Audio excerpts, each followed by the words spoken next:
Hey, what's up? It's Chris here from Chris's Sci-Fi Reactions. Today we're back with another Stargate SG-1. This is Season 1, Episode number 20, called Politics. Hoping this is a good one. We got a really good episode, the last one in the parallel universe, which was interesting to see, and very much we had, sort of the movie Colonel O'Neill in that. I know it's been a long time, if you're on Patreon, since I've uploaded a Stargate episode.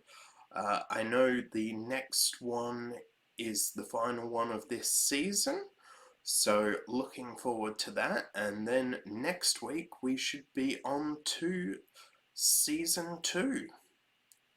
Because if you're on YouTube, obviously the last episode of the season won't be this week, as you only get one episode a week. But if you're on Patreon, you do get that extreme early access on there. So yeah, really looking forward to getting into Season 2. Often shows Season 2 onward starts to get a lot better.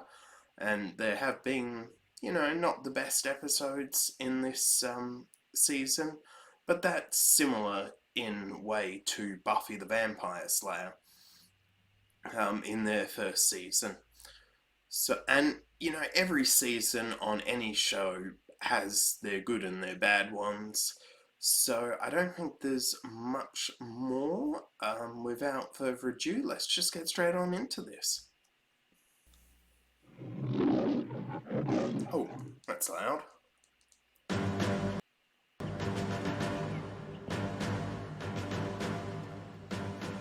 Beware the destroyers. That's what the message said. Okay, These are the so we're coordinates taking the off straight launched from their the attack position. from. It was a warning. Or so your vision foretells. No, it wasn't a vision or dream or hallucination. It was real. Now, I know this is hard for you guys to believe, but I swear to you, the entire time you thought I had disappeared on P3R233, I was experiencing an alternate reality. And you were there? I beg your pardon, sir. Bit of a Congratulations. bragger. Thank you. You'll always be Sparky to me. I thought you'd been transferred to the Pentagon, sir. I was. Stargate mission analysis. I'm here today, of course, for the hearing. Okay, Hearing? so it's also outside of Senator Kinsey. Stargate Command. The Stargate program, Agree with you. I think if the general public knew about Stargate, it would create global conflict, possibly a world war. Although we're on the brink of that at the moment. he's anyway. late. You Politicians seem are more always apprehensive late. of this hearing than you are of battle. I prefer battle, actually. I'm sure once we tell them that Earth's future is at stake. Daniel? Let's just keep the alternate I reality think story. by the as our time this gets release onto in the whole, YouTube, shall we? President Biden would have Why? been in for 21 days now. Just because. Ladies and gentlemen, I apologize. A certain congressman who will go nameless just does not know how to take no for an answer. Pretty sure it's 21 days. This 21 or is 22. the infamous SG-1. Infamous. I am by nature suspicious of all things secretive, be they in the government or inside the military service. I can believe that which understand grows that. in shadow but withers in the light of day does not belong on the vine. But there are some things I've read that several reports should of your be excursion. kept to a need-to-know Colonel basis. Samuels has been kind enough to brief me on the Stargate, and I have tried to maintain an open mind. I must admit that I find the very idea of this facility, Politician with an of open this mind? command, Maybe. offensive. It is far too dangerous to be this secretive. I have found several examples where you have averted tragedy on a global scale by the skin of your teeth, and virtually none where you have brought back anything of worth. Aside. The evil Senator, in some if I may politics as jump in well. here. I'm not as slick as you guys talking in metaphors here. I'm a military man. I prefer facts. And the uniform. Let us build our billion-dollar machine and we will save America from the barbarians at the gate. Let me remind you that the Cold War is over. And let me Seems tell to be you heating something. up again. This time there really are barbarians. They're called ghouls. And they really are at the gate. That what? Then I suggest we close it. Senator, can we have come by reason to believe that the ships. Gould are about to launch an attack in force in ships. Then I think they'll regret taking on the United States military. What the fuck? God's sake. Oh, you're right. We'll just upload a computer virus into the mothership. If they come in ships, Senator, Nice one, we won't Daniel. be any match for them. At their level of technology, they can wipe us out from orbit. I'm not convinced of that. They speak the truth.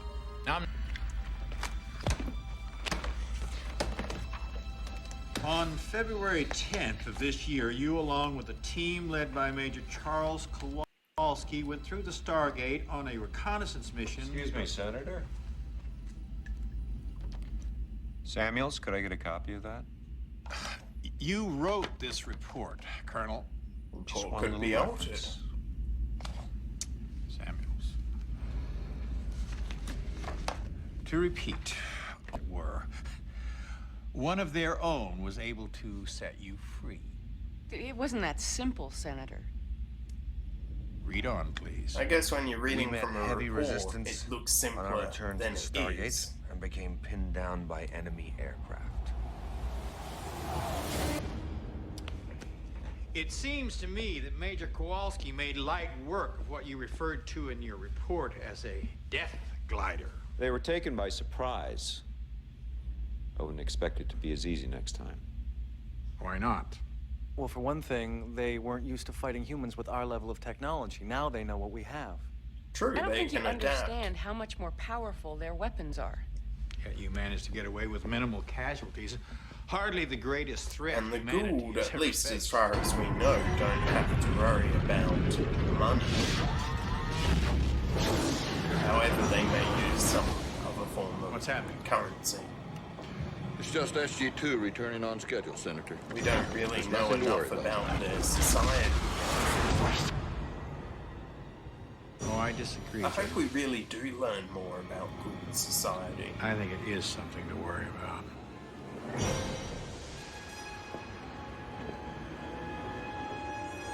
The consequences of closing the gate is Mr. something to worry Kinsey seems about. to be under the impression that the Gould are not a military threat.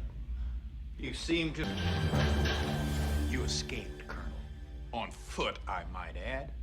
Just one of these Gould ships was responsible for the deaths of SG-7 and the entire local population. And that's over 1,000 people. It wasn't Point really is, the ship, sir, it was a virus We have seen that they how the Goa'uld released. have destroyed entire civilizations.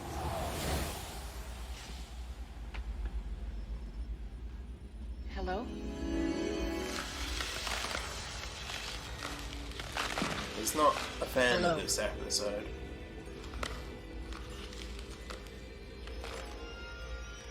What are you? Energy. Unity. You would describe me thus. I like the idea You of asked for help. the If I remain here, my intelligent energy will crystals. disintegrate. I must return and end it. We confirmed Gould energy weapons did it. Then that pit wasn't a ceremonial place at all. It was some kind of mass grave.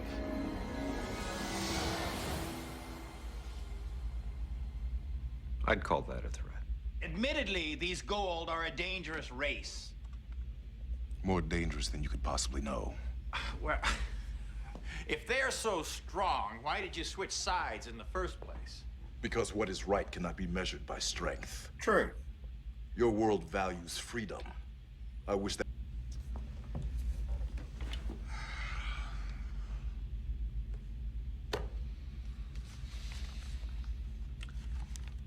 On your return from the Chulak mission, It would be interesting. I want Yes, you did. On that occasion, with the loss of a fine officer, you did. But consider the myriad plagues you could bring back through the Stargate. Reason enough to shut it down forever. Colonel Samuels. I quote now from the official report of General Hammond, dated March of this year. A race of people, I'd call that a success, sir. But if you hadn't been able to find the cure so readily, if it had reached the general population, if the effects weren't reversible. Colonel O'Neill, you very nearly died on yet another occasion when infected by Nanocytes, sir. As I understand it, you almost lost containment, Captain Carter. Yes, they tried to mutate in the lab.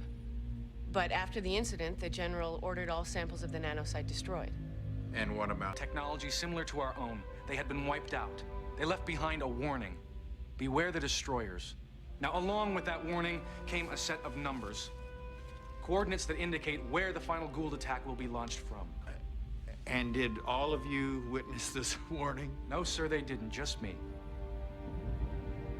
Sir, we think Daniel may have experienced an interdimensional transfer to an alternate reality. In the coordinates, and let us go there and find out. How many ships, Dr. Jackson? Has anyone detected their approach? If they I travel can't be sure of faster the than exact light, details. I mean, detecting there were them would be differences very between that hard. reality and this one. Oh, of course there were. I am not crazy.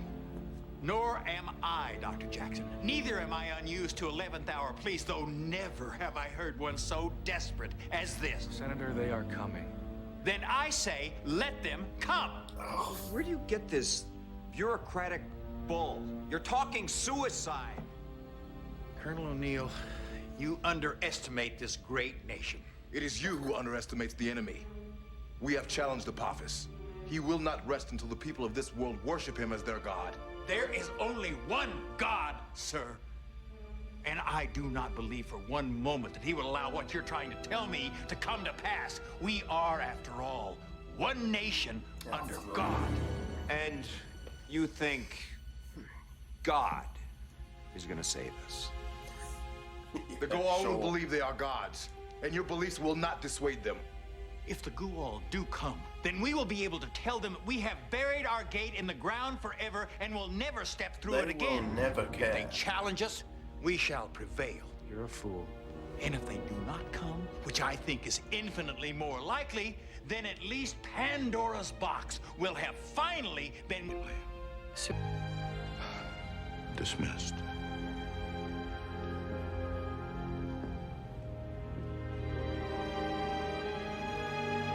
Obviously, he was voted in.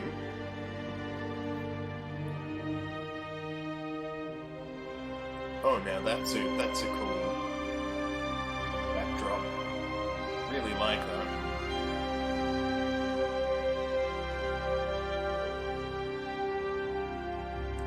To be continued. Okay, so that was Stargate SG-1 Season 1 Episode 20. Not the best episode. I'm never a fan of flashback episodes. But yeah, that being said, I must admit I did like the moments when we didn't have the flashbacks, like the moments between Senator Kinsey, or Kenzie, I think it's Kinsey, and especially Jack O'Neill, Daniel, even Tilk had a little bit, was really good. Yeah, again, I don't know a lot about American politics.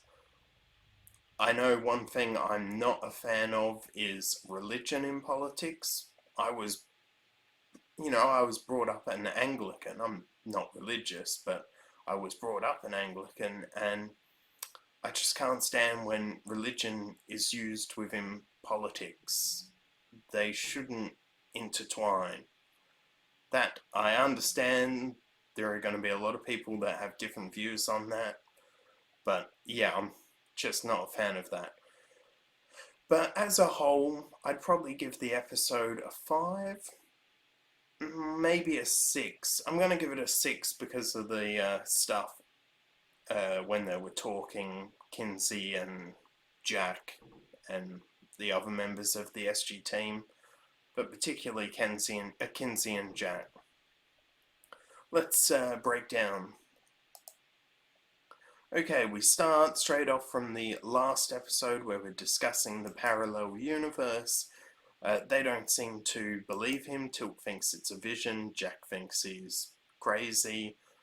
Carter is more open to it.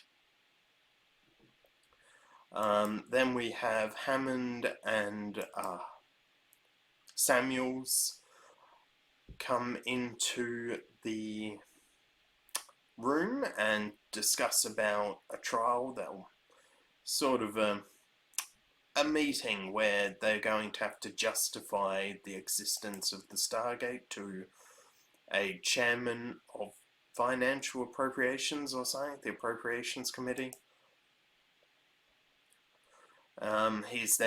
Samuels informs him that if he says no, the Stargate will be shut down. Here, Jack and Hammond are sort of talking about how come he's been able to do this, and doesn't President override? And, you know, obviously they could appeal this, but they'd have to appeal it in the Senate, which means the general public would have to be told. Here we have Senator Kinsey arrive and talking to the team, introducing themselves. He is saying, you know, sickness robbed him the ability to serve in the military, but he has the greatest respect for them. Okay, and then we sort of start off with this thing, you know, discussing what's it like out there, you know, why the Stargate is being used. We're sort of talking about Pandora's box as a reference, you know, equating the Stargate to Pandora's box and equating Stargate Command as Pandora. Here we have them, you know, Jack sort of really losing his temper at the beginning and, you know, basically discussing all of what it's like out there and that Senator Kinsey is literally closed-minded. Here they go through, you know, incidents that have happened across the show. You have, obviously, Children of the Gods Part 2 here, where they were showing this. And then, again, more of Children of the Gods Part 2. This was closer to the end. Kinsey is very much worried about the money. And I can understand that. Obviously, the Stargate does cost a lot of money, and I can understand politicians are very protective of their money. You know, obviously, money keeps a nation going, but yeah, should be carefully used. Then we have a scene here about, you know, the Jafar and the Gould killing them. That's the Nox episode. Then we have a sort of reference here to the movie and ships that they have. Then we have the episode with Cassandra in it. And, you know, when she was a bomb, like a human bomb. Then we have the, I've forgotten the name of this episode as well, but the one with the crystals in it. Not the best episode, but basically a review of how the Gould destroyed a civilization. Here we have Kinsey sort of being callous towards the Jafar. Not necessarily Tilt, but specifically the Jafar as a civilization, saying, you know, I don't care that you're slaves. Here we have them back in the episode that saw the end of Kowalski. And, you know, the loss of a fine officer. Then we have a next review, which is very much of the episode where they bring the virus back to Earth from the land of the light. Let's have a look. Then we go through to the episode where Jack gets infected by nanocytes. Nanocytes, I think it was called. Okay, and then basically they were talking about, you know, how they are now, that they're living long, productive lives thanks to, well, Stargate Command. And then we have sort of Daniel talking about, you know, what he experienced, that basically they're coming, and Senator Kenzie saying, oh, you know, no, if they do come, we'll be victorious over them. You know, the United States military will be able to defeat the Gould ships, which is highly unlikely, especially if they have shields around their ships. Then we basically have Tilk saying, you know, that the Gould think they're gods, and obviously Senator Kinsey thinks, you know, that God, as in Abrahamic religion God, is, you know, won't let this happen. Either he's delusional, or he surely doesn't believe what he's saying. Or maybe he does. I don't know. I just don't get him. Okay, so basically, General Hammond gives it up and says, no, we lost. Stargate will be shut down. Tilk wants to go back, but General Hammond doesn't seem to want to let him. And the lights will only be left on till the two SG teams return. And then I really do enjoy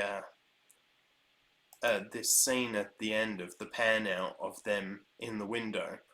That one will be used as my background for this episode. And that's it, that's the breakdown. Okay, so that was Stargate SG-1, Season 1, Episode 20, called Politics. I'm going to stick with a 6 on that after the breakdown. It's, yeah, just not the best story. And I think flashbacks are predominantly the reason I don't like that episode. If you do want the full uncut, unedited reaction, you can get that available on Patreon, listed in the description below. As well, you're able to follow me on social media, either on Twitter or Facebook. Yeah, and I don't think there's anything else to be said on this episode. I will see you next time. Bye.